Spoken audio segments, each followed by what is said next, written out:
Assalamualaikum warahmatullahi wabarakatuh. Kami dari kelompok 1 ingin mempresentasikan tentang rancangan penggunaan sistem IoT untuk manajemen stok bahan bakar minyak dan transaksi dalam SPBU self-service. Selanjutnya ada tujuan dari proyek ini, yaitu langsung tujuan dulu, tujuan.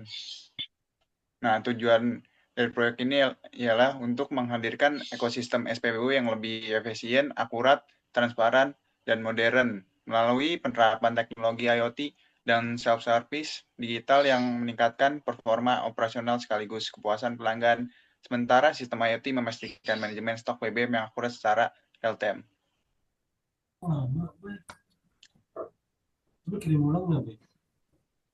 Selanjutnya akan dijelaskan oleh teman kami. Silakan.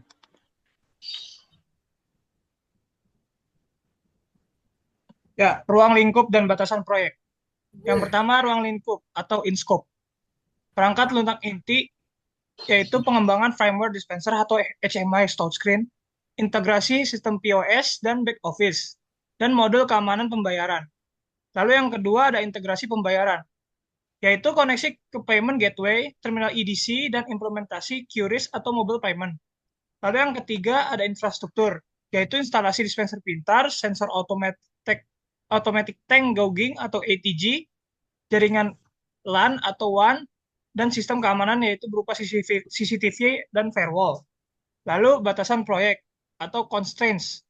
Waktu, yaitu harus selesai pada go live, data yang spesifik, misal selesai 6 bulan, dan ada biaya yaitu dibatasi oleh anggaran total proyek. Selanjutnya ada kualitas, yaitu mencakup 5 dispenser menjamin akurasi metrologi, uptime 99,9%, dan waktu respon transaksi di bawah 5 detik, dan kepatuhan keamanan data PCI DSS. Bentar. Lalu yang kedua ada Key Performance Indicator atau KPI. Yang pertama pada KPI, yaitu ada indikator kualitas atau KPI. Pada tingkatan pertama yaitu tingkat ketersediaan sistem atau uptime. Lalu ada targetnya yaitu lebih dari 99,5%. Atau target batasan proyek yaitu 99,9%. Lalu pada indikator kualitas atau KPI dalam waktu rata-rata transaksi, yaitu di bawah 90 detik, atau dari start bayar hingga selesai isi. Lalu pada KPI di waktu respon validasi transaksi, targetnya itu di bawah 5 detik. Dan pada KPI di tingkat akurasi pembayaran, targetnya itu ada di lebih dari 99,8%. Lalu di KPI tingkat kegagalan transaksi, dan targetnya itu maksimalnya itu 0,1%. Lalu yang terakhir, pada KPI kepuasan pengguna atau CSAT, targetnya itu berada di 4,5 dari 5. Selanjutnya dibacakan oleh teman saya.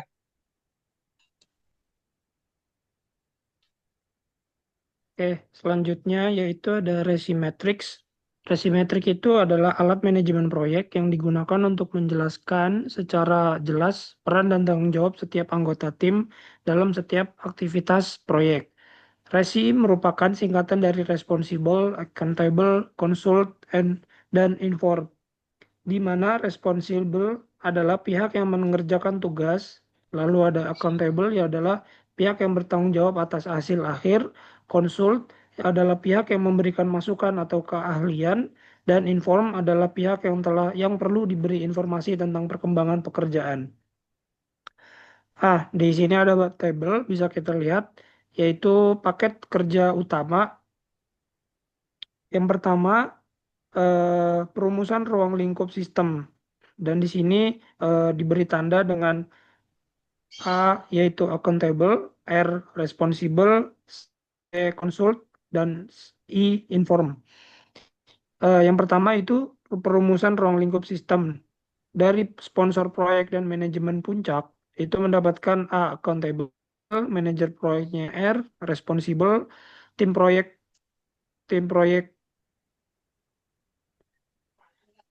ini kalangan Rapli, maaf. Lalu,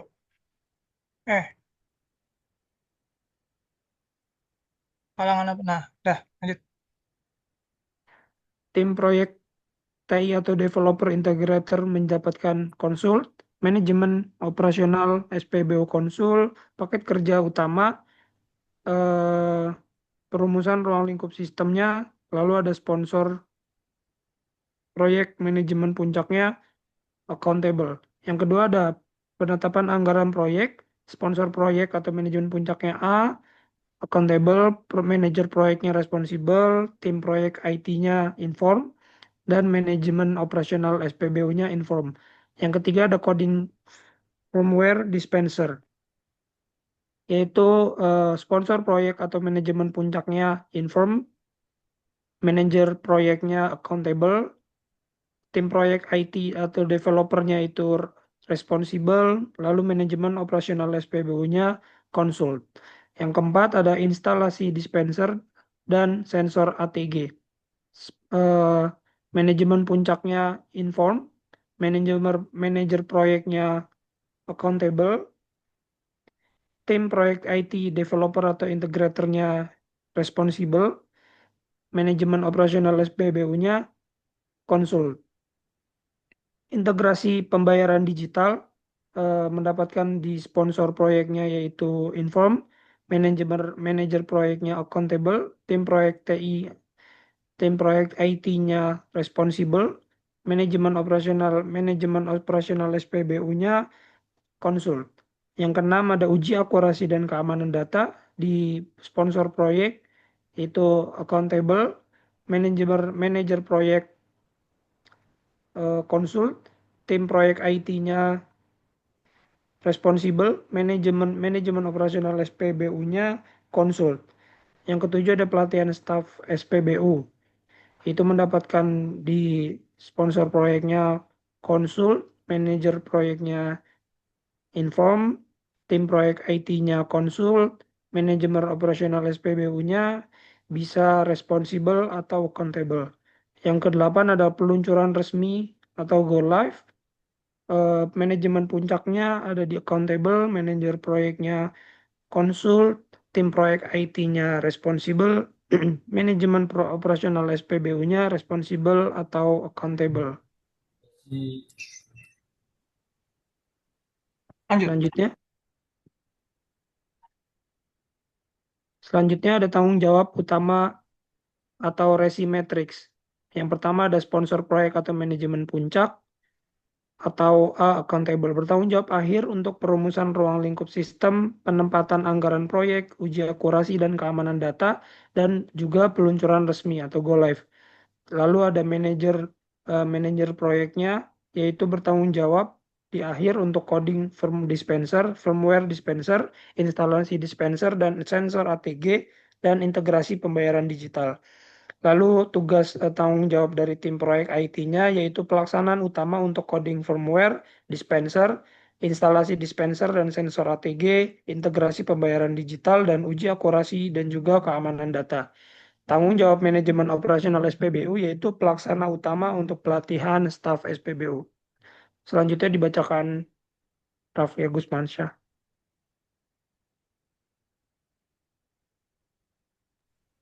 Timeline atau Gantt chart.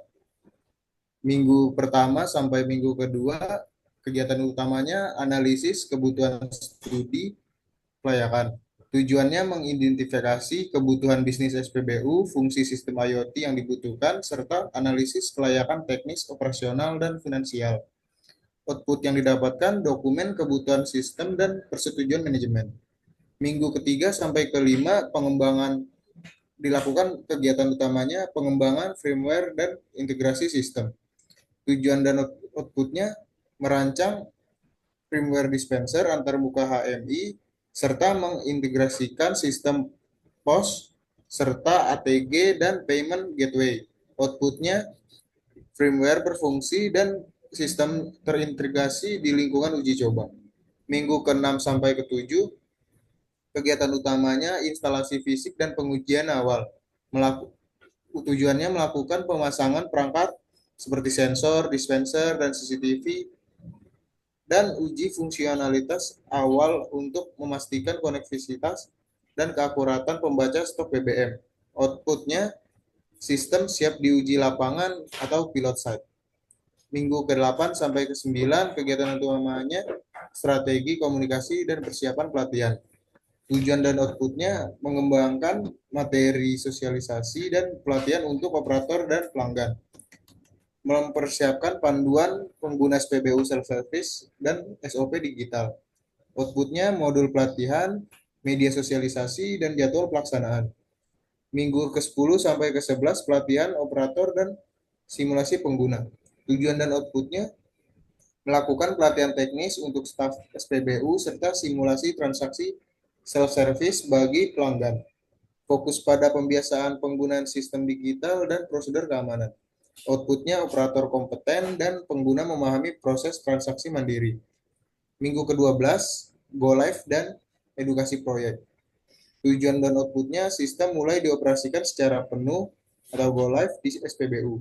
Dilakukan evaluasi akhir mencakup kinerja teknis, kepuasan pengguna, dan efektivitas komunikasi. Outputnya SPBU Service beroperasi stabil dan laporan, evaluasi, dan lesson learned. Selanjutnya ada analisis resistensi dan perubahan. Resistensi perubahan adalah bentuk penolakan baik secara individu maupun organisasi terhadap implementasi sistem baru yang mengubah cara kerja lama. Sumber resistensi potensial, analisis berdasarkan jenis resistensi, faktor-faktor resistensi perubahan, dan strategi mengatasi resistensi perubahan. Selanjutnya dibacakan oleh Ilham Caesar.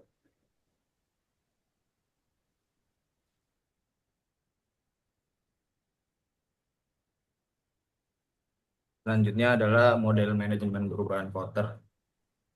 Untuk memastikan ada adopsi sistem IoT berjalan lancar dan resistensi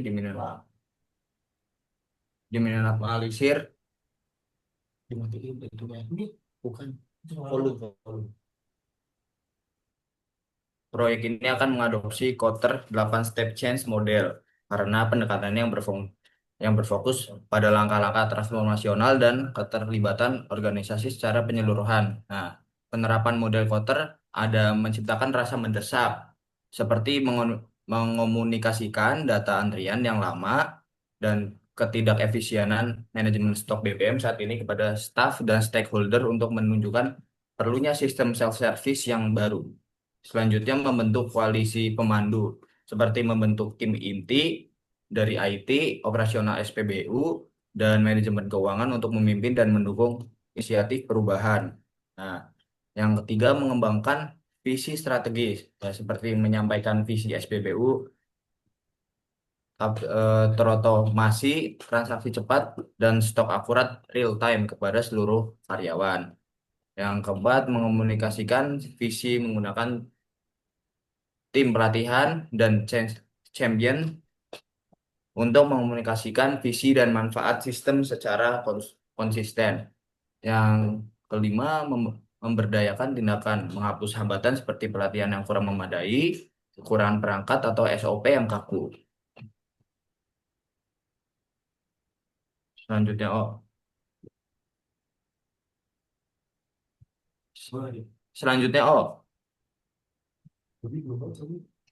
habis ini, habis ini, Habis ini strategi, bilang strategi ini.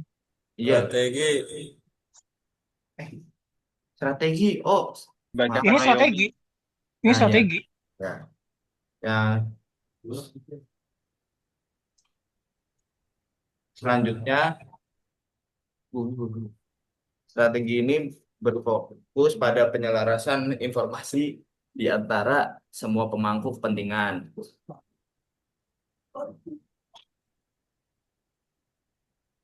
Pelaporan kinerja seperti manajer proyek akan secara rutin memberikan laporan status seperti jadwal, anggaran, kualitas kepada sponsor proyek dan manajemen tinggi. Komunikasi perubahan, pengumuman kepada pelanggan mengenai go live dan cara penggunaan sistem baru melalui Signet di lokasi dan media sosial, media komunikasi, pertemuan rutin seperti steering community untuk manajemen puncak, laporan formal untuk sponsor proyek, dan email atau chat internal untuk tim proyek. Selanjutnya program pelatihan dirancang agar operasional berkelanjutan dan terbagi menjadi dua kelompok target, seperti pelatihan staf SBPU untuk internal dan dokumentasi dan manual, eksternal dan internal. Selanjutnya Yobi.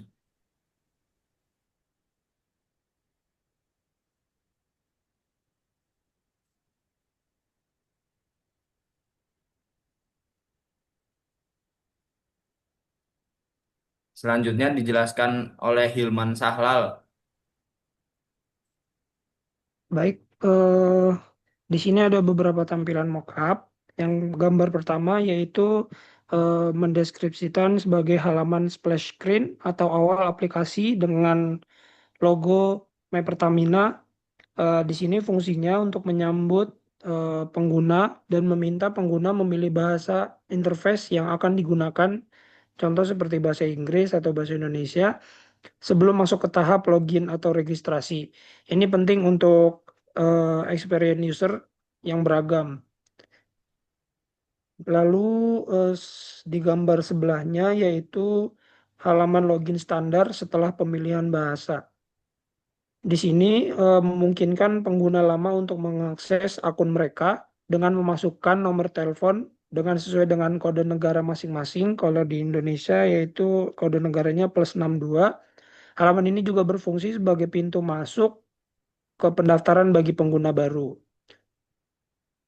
Nah, di sini ada bidang input nomor telepon, tombol masuk, dan juga tautan untuk bagi yang belum mempunyai akun register. Dan yang ketiga, eh, halaman utama setelah pengguna berhasil masuk ke akun. Di sini tertera atas nama Dias Friends Adira. Fungsinya yaitu menyajikan ringkasan informasi akun dan navigasi cepat ke fitur-fitur utama. Di sini ada menampilkan saldo terkini,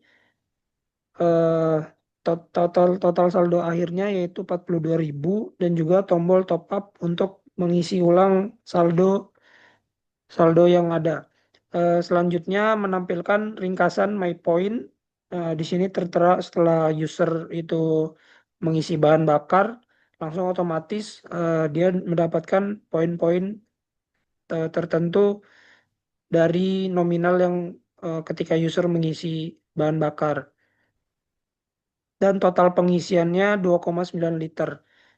Terus ada menyediakan menu shortcut ke fitur utama seperti subsidi tepat, voucher, delivery service, dan lain-lain.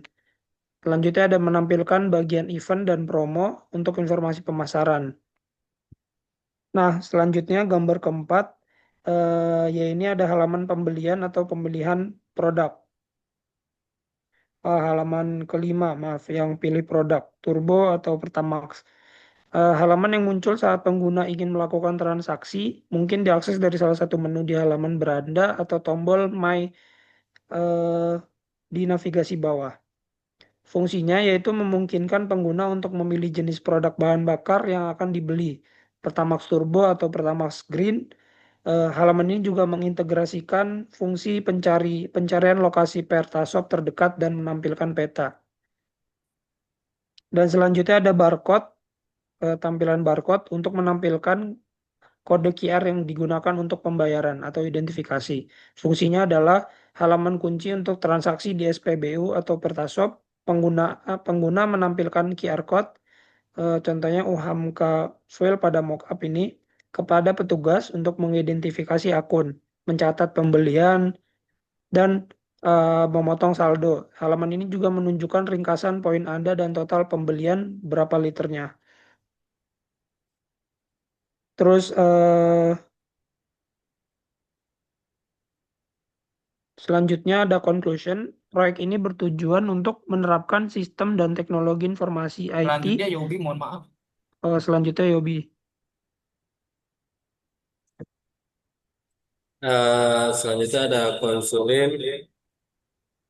Proyek ini bertujuan untuk menerapkan sistem dan teknologi informasi pada stasiun pengisian bahan bakar umum SPBU dengan konsep self-service untuk mencapai dua tujuan utama Pertama itu meningkatkan efisiensi dan operasional dan mengurangi waktu antrian pelanggan. Nah, secara keseluruhan proyek ini adalah upaya penerapan TI berskala tinggi, tingkat resikonya juga tinggi yang berfokus pada integrasi hardware dan software canggih untuk menciptakan pengalaman pengisian BBM yang cepat, andal, dan aman bagi konsumen.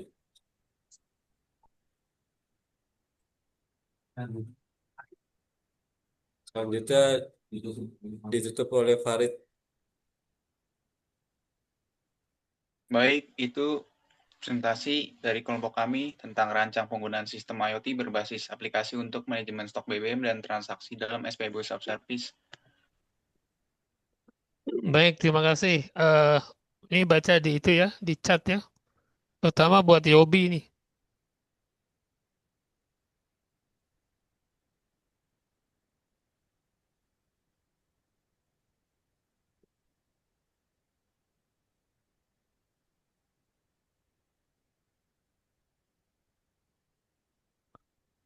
Yobi pertama adalah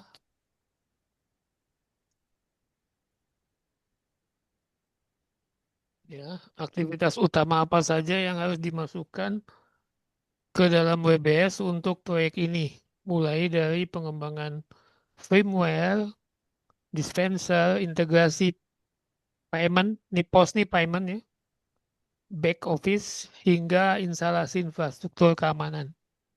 Nomor 1 dijawab oleh Yobi. Nomor 2 oleh Farid.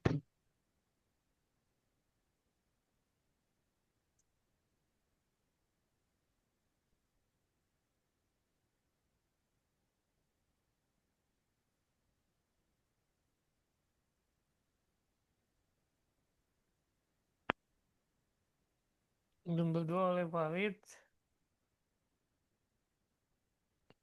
Bagaimana WBS dapat membantu membagi beban kerja antara tim software, tim integrasi pembayaran, dan tim instalasi infrastruktur agar proyek selesai sesuai waktu yang ditentukan, 6 bulan.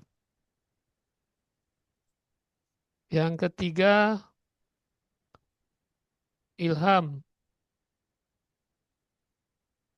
Ya, Pak.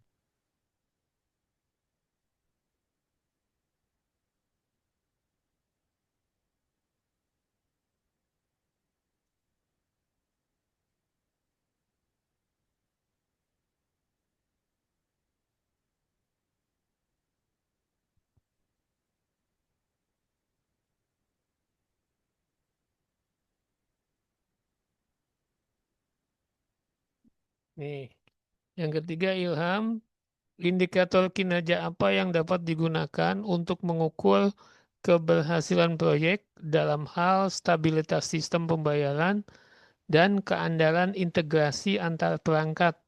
Ini ada dispenser, ada ATG, edisi. Tahu edisi tahu kan? Edisi apa mohon maaf, Pak? Yang itu yang kayak misalnya debit tuh pakai kartunya dimasukin tuh. Kartu ATM. Oh iya, Pak. Iya, iya, Nah, tahu, itu tahu. edisi namanya. Kalau dia pembayaran dengan edisi. Siapa? Ya. Oke, yang keempat Rafli. Rafli yang keempat. Ada Ahli dua. siapa, Pak? Rafli Agus Siapa? Mansah. Hadir Pak, saya Pak. Oke.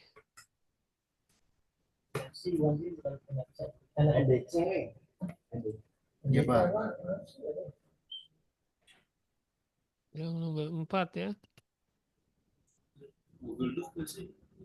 Bagaimana KPI dapat diterapkan untuk menilai efektivitas tim dalam memenuhi target go live date.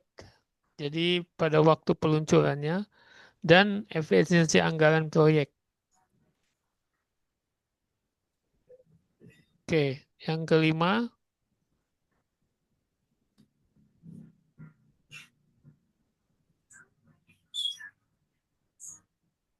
Yang kelima itu adalah Rafli Satu lagi Rafli Nugroho Pak, Nugroho Nugroho ya. hadir. Ya, ya, ya. Saya ketukar nih berarti. Nah, kok 2 lagi? 5, sorry. Siapakah pihak yang sebaiknya dimasukkan dalam Laci Matrix? Misalnya program manager, tim pengembang firmware, teknisi jaringan dan keamanan IT, vendor payment gateway, dan bagaimana tanggung jawab di setiap fase proyek. Oke, sekarang yang terakhir, Hilman.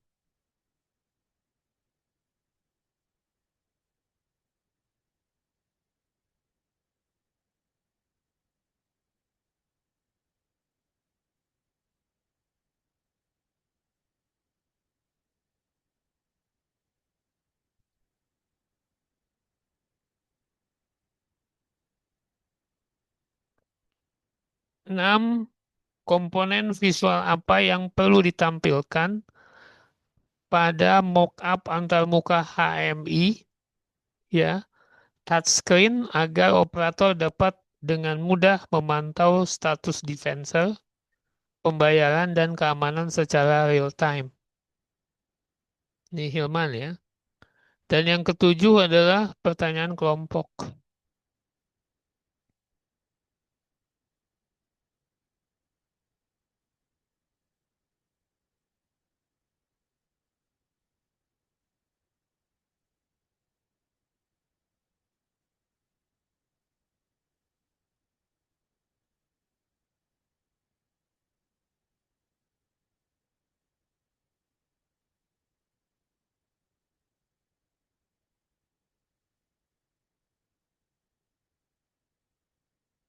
Oke, yang ketujuh, bagaimana desain mockup sistem back office dalam mendukung pengawasan transaksi dan laporan performa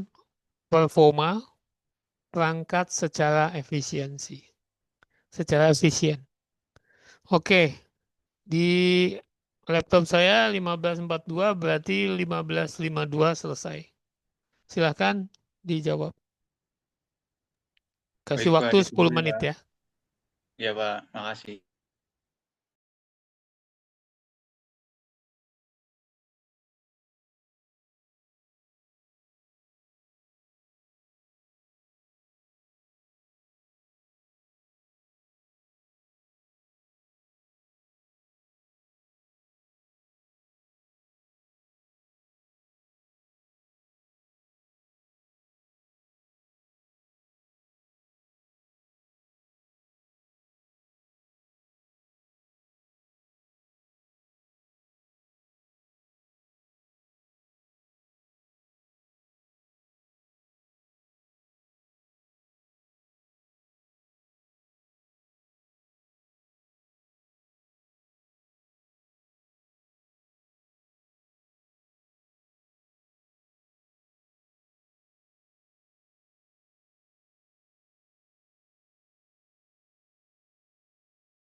Oke, silakan di-share Google Doc-nya.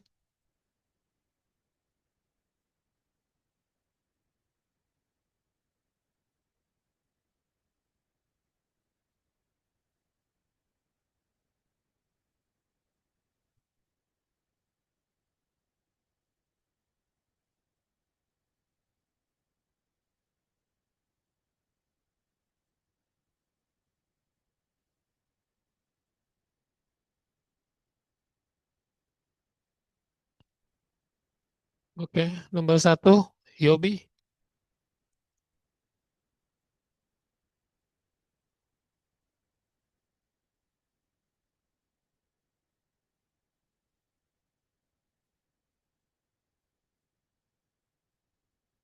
Baik, Pak. Ini jadi dari kan pertanyaan Bapak di sini aktivitas utama apa saja yang harus dimasukkan ke dalam WBS untuk proyek ini. Nah, mulai dari pengembangan treatment dispenser, integrasi pos dan back office hingga instalasi infrastruktur keamanan. Nah, di sini yang pertama itu nggak gini nggak kebaca, Boy. Ada fase IoT dan firmware, Pak. Nah, ini tuh berfokus kayak membuat mesin kayak bicara dengan komputer gitu, Pak. Nah, ada development yang pemrogramannya itu controller untuk membaca sensor sensor flow meter dan kontrol solenoid valve, Pak. Nah, terus ada protokol implementation, pembuatan protokol komunikasi data agar dispenser bisa mengirim data real time, Pak. Terus ada security encryption data level hardware untuk mencegah manipulasi takaran atau literan, Pak. Nah, yang kedua itu ada fase software development. Jadi ini tuh dia berfokus pada antar muka pengguna dan manajemen data gitu, Pak. Ada data desain, itu perencanaan skema database berpusat kayak stok tangki, transaksi, atau user dan leg. Dan ada back end juga, Pak, ini buat pembuatan API untuk jembatan antara dispenser, post, dan cloud server. Nah, terus ada front end post juga nih kasir. Ini buat pengembangan UI aplikasi, Pak. Terus ada back office baseboard pengembangan web. Nah, yang ketiga itu ada fase infrastruktur dan keamanan. Nah, ini tuh berfokus pada jaringan dan keselamatan.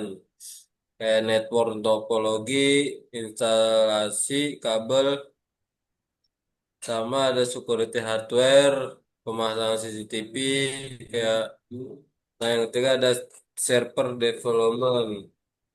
Nah, yang keempat ini ada fase namanya integrasi sistem. Dia berfokus menggabungkan hardware dan software. Nah, ini bagian paling krusial nih, Pak. Kayak skin, tes, uji coba perintah dari pos ke. Iya. Terus ada data synchronization, ini kayak uji sinkronisasi pengurangan stok di tangki secara otomatis saat transaksi terjadi. Nah, yang kelima ini ada fase validasi dan serah terima kayak uap user ex- active test.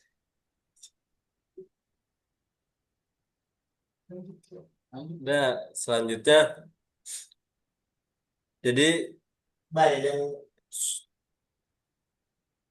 eh, WBS ini saya susun dengan pendekatan end to end, dimulai dari level terendah hingga level manajemen, serta memastikan keamanan fisik dan digital terintegrasi.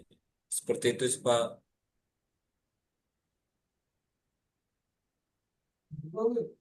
Seperti itu.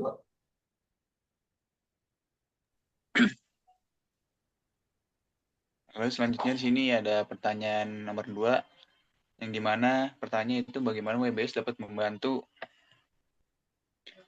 membagi beban kerja antara tim software, tim integrasi pembayaran, dan tim instalasi infrastruktur agar proyek selesai sesuai waktu yang ditentukan, misalnya kayak 6 bulan.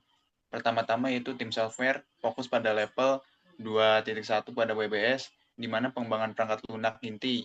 Pada bagian ini, tim software bertanggung jawab terhadap coding firmware dispenser, yang dimana mengembangkan perangkat lunak, mengatur sensor BBM, lalu komunikasi data IoT, dan antarmuka dari HMI. Lalu selanjutnya, tim software bertanggung jawab terhadap pengembangan modul keamanan pembayaran, yang dimana menjamin enkripsi data dan autentifikasi transaksi. Dan durasi ini dilakukan pada minggu ke-1 hingga ke-2. Output dari hasilnya itu firmware, HMI, dan modul keamanan yang stabil untuk diuji. Manfaatnya itu memberikan batas tanggung jawab yang spesifik dalam milestone yang jelas, sehingga tim software tidak tumbang tindih dengan tim lain, bisa mengatur sprint codingan mingguan. Lalu yang kedua tuh dari tim integrasi pembayaran fokus pada level 2.3, yang dimana yaitu integrasi pembayaran. Bagian ini mencakup dari integrasi dengan payment, gateway, dan EDC, lalu implementasi modul QRIS atau pembayaran seluler.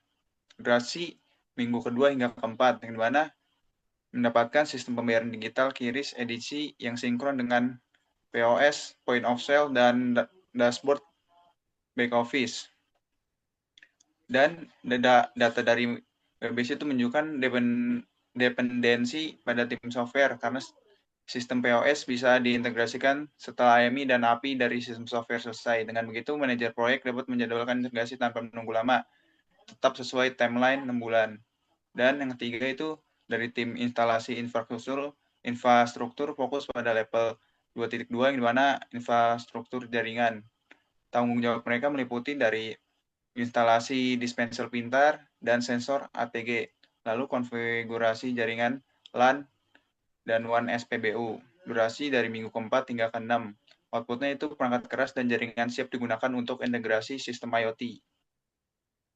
Lalu yang keempat itu ada sinergi antar tim mulai fase 3, di mana pengujian dan transisi. Yaitu di sini melakukan pengujian sistem melibatkan kolaborasi seluruh tim untuk UAT, yang dimana user acceptance, tes uji keamanan, dan akurasi meteorologi. Lalu persiapan operasional, yang dimana di sini melakukan penutupan proyek yang melibatkan pelatihan staf dan peluncuran sistem Go Live. Dengan struktur WBS ini bekerja terbagi berdasarkan spesialisasi teknis, urutan kerja logis, dan waktu pengerjaan terukur. Yang dimana tim software memulai coding lebih awal agar integrasi bisa dilakukan tepat waktu, dan tim infrastruktur memastikan siapan fisik sejak awal proyek. Lalu yang terakhir itu tim integritas pembayaran bekerja di fase menengah hingga akhir proyek untuk menyempurnakan transaksi digital. Hasilnya seluruh aktivitas dapat berjalan paralel, tetap saling sinkron, memungkinkan proyek SPBU self-service berbasis IoT diselesaikan tepat waktu dalam 6 bulan, dengan risiko keterlambatan yang minimal dan koordinasi lintas tim yang efisien. Selanjutnya, nomor 3 akan dijawab oleh Ilham.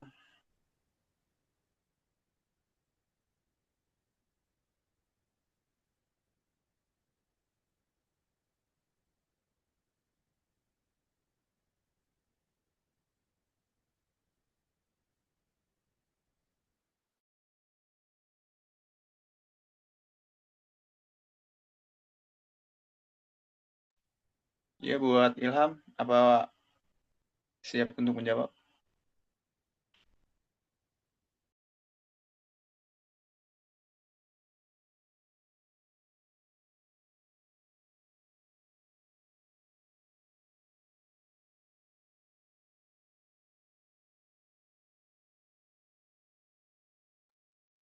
Yang ketiga itu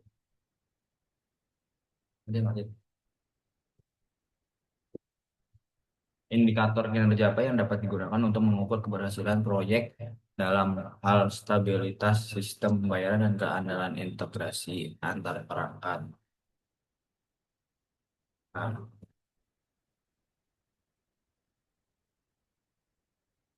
pentingnya untuk mengukur keberhasilan proyek integrasi sistem pembayaran SPBU melalui dua aspek utama, stabilitas sistem dan keandalan integrasi antar perangkat. Nah, untuk stabilitas kita menggunakan tingkat keberhasilan transaksi dengan target minimal 99,9% serta memantau waktu downtime tid- tidak terencana dan MTTR untuk memastikan pemulihan sistem yang cepat. Nah, sementara itu, keandalan integrasi dispenser, ATG, dan EDC diukur melalui tingkat akurasi data transaksi yang harus 100%, menjamin tidak ada selisih antara volume pengisian dan pembayaran. Nah, selain itu, kecepatan respon integrasi harus cepat, kurang dari 1 detik, untuk menjaga pengalaman pelanggan dan MTBF yang tinggi menunjukkan perangkat keras benar-benar andal. Selanjutnya, Yang keempat, tadi pertanyaannya bagaimana KPI dapat ditetapkan untuk menilai efektivitas tim dalam memenuhi target waktu go ahead date dan efisiensi anggaran proyek.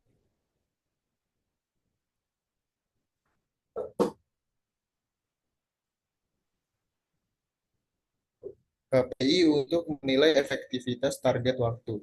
KPI yang berfokus pada waktu membantu mengukur seberapa baik tim mematuhi jadwal yang ditetapkan dan mencapai tenggat waktu penting.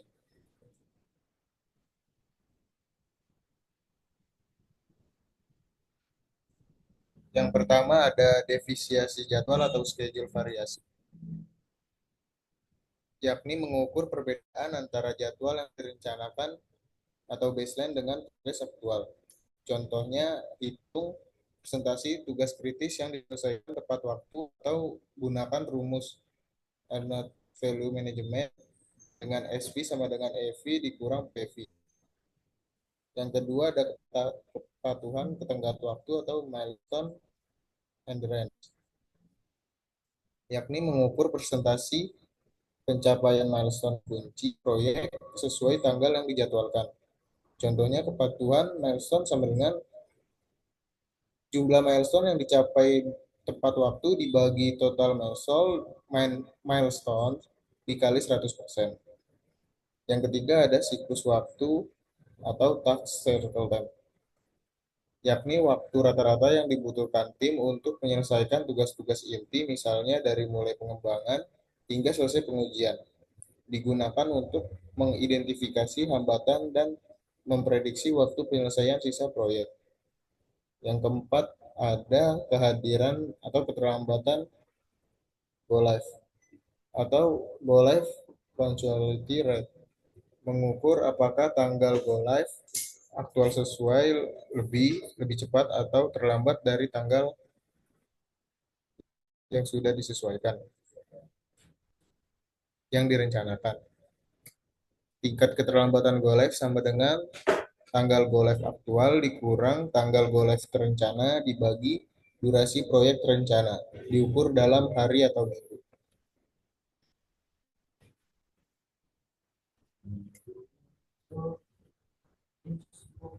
Lalu yang kelima, siapa saja sih pihak yang sebaiknya dimasukkan dalam Raci Matrix?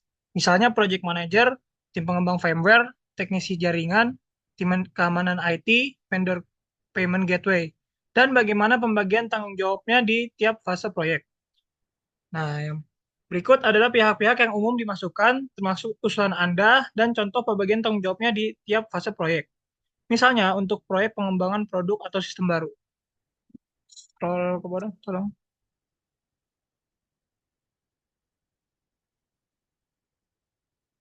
Scroll. Halo, halo.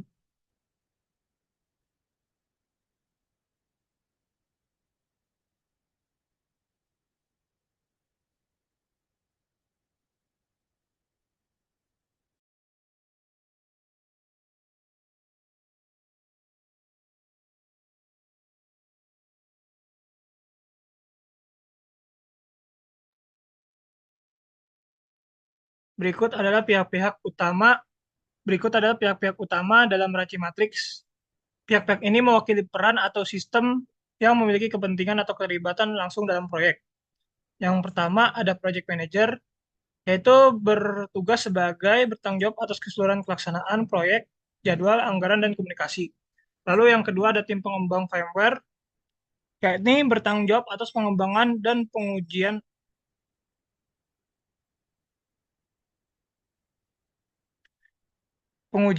perangkat lunak tingkat rendah atau firmware produk.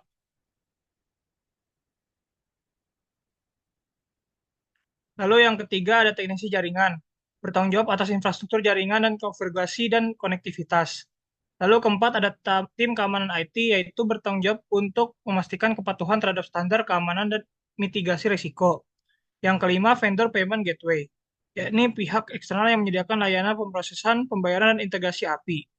Lalu ada stakeholder, bisnis atau sponsor, yaitu pihak yang menentukan kebutuhan bisnis, menyetujui anggaran, dan menerima hasil akhir proyek atau seringkali accountable di tingkat tinggi.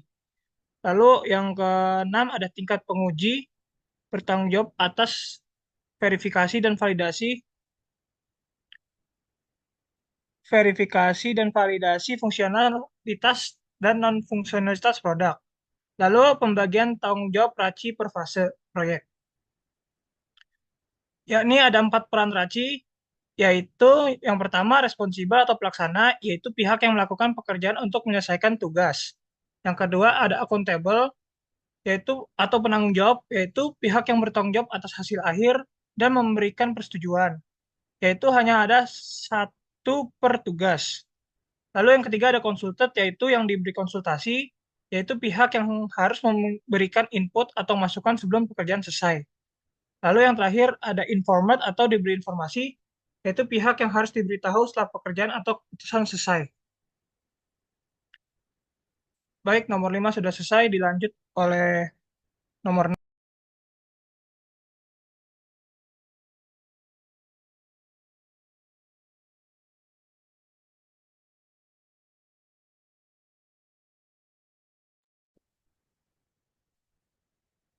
Baik, selanjutnya nomor 6.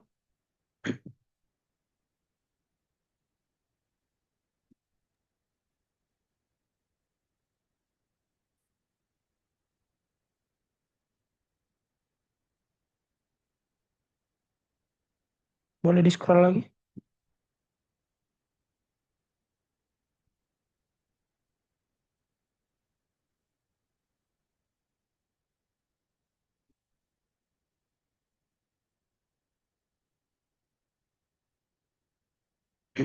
Boleh di-scroll lagi nomor 6.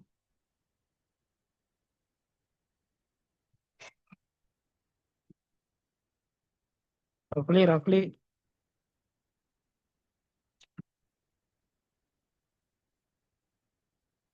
Bawah, scroll bawah.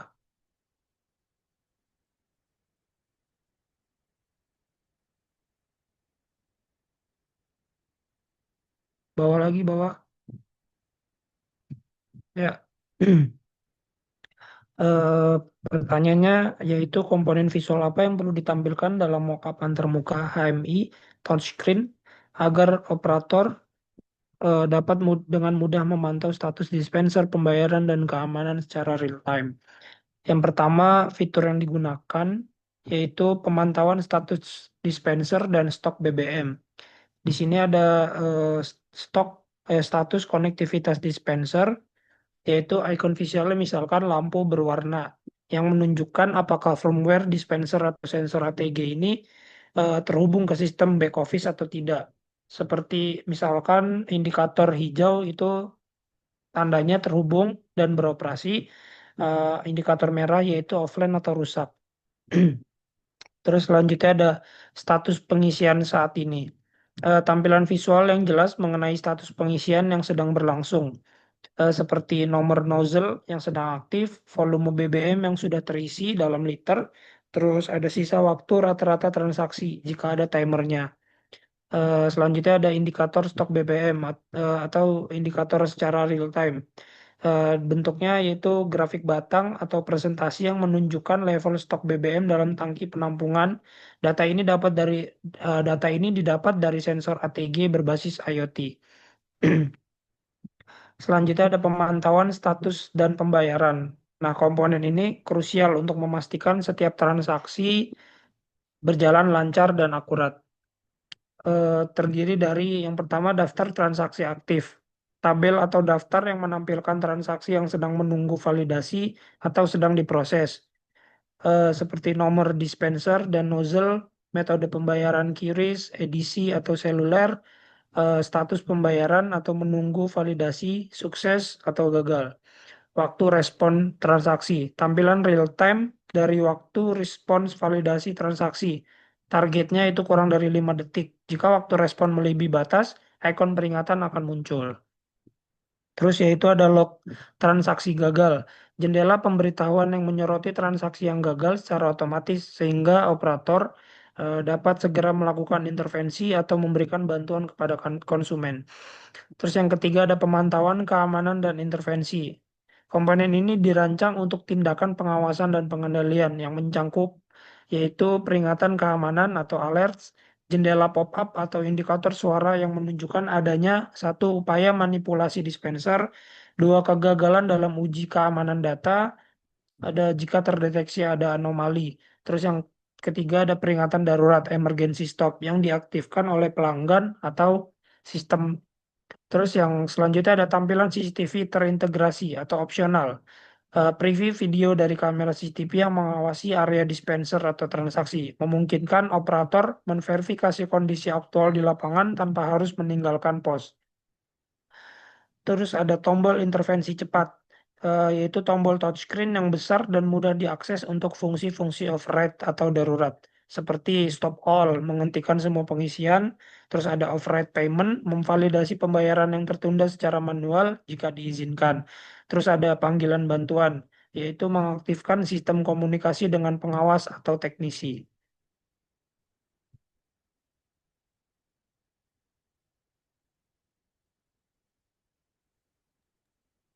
Baik, selanjutnya adalah pertanyaan terakhir, yaitu tentang bagaimana desain mockup sistem back office dapat mendukung pengawasan transaksi dan laporan performa perangkat secara efisien. Di sini, mockup dan sistem back office dapat mendukung pengawasan transaksi dan laporan performa perangkat secara efisien berdasarkan kebutuhan proyek yang berfokus pada efisiensi dan akurasi. Pertama itu laporan performa perangkat IoT yang proaktif, di mana mockup menyediakan tampilan visual status perangkat dengan indikator warna untuk dispenser dan sensor ATG. Sistem ini menampilkan monitoring stok BBM secara real time yang terintegrasi dari sensor ATG dan secara otomatis memicu peringatan alert jika stok di bawah batas minimum. Hal ini memungkinkan manajemen operasional mengukur dan memelihara tingkat ketersediaan sistem di bawah 99% secara efisien serta memvalidasi akurasi metrologi antara pengukuran stok dan penjualan. Lalu ada pengawasan transaksi cepat yang aman, di mana sistem menyajikan dashboard real time yang menampilkan metrik utama, yaitu diantaranya itu ada omset, waktu rata-rata transaksi, lalu target, dan memfasilitasi verifikasi anti fraud. Desain ini memastikan perbandingan otomatis antara volume BBM yang dikeluarkan oleh dispenser dengan data pembayaran digital yang diterima, serta menyediakan fungsi drill down untuk menganalisis transaksi yang gagal atau menyimpang. Dan yang kedua itu mendukung laporan performa perangkat IoT secara efisien dengan pengawasan perangkat IoT seperti sensor ATG dan dispenser diperlukan untuk menjamin kendalian sistem dan mencegah downtime. Dengan yang pertama itu dashboard status perangkat. Harus ada tampilan visualisasi dan di sini menunjukkan status operasional semua dispenser pintar dan sensor ATG. Lalu itu ada monitoring stok BBM real time yang dimana untuk menunjukkan level BBM setiap tangki yang diukur oleh sensor ATG, dan sistem ini memberi peringatan otomatis jika stok sudah mencapai batas minimum. Dan yang terakhir itu ada validasi metrologi yang dimana mockup dapat menyertakan tampilan membandingkan hasil pengukuran volume dari sensor dengan volume yang dikeluarkan dari dispenser untuk memverifikasi tingkat akurasi pengukuran BBM sesuai standar. Dengan hal ini, mockup, dan sistem back office dapat mendukung pengawasan transaksi dan laporan performa perangkat secara efisien. Baik, jadi pertanyaannya sudah dijawab semua, Pak. Baik, terima kasih. Silakan closing statement.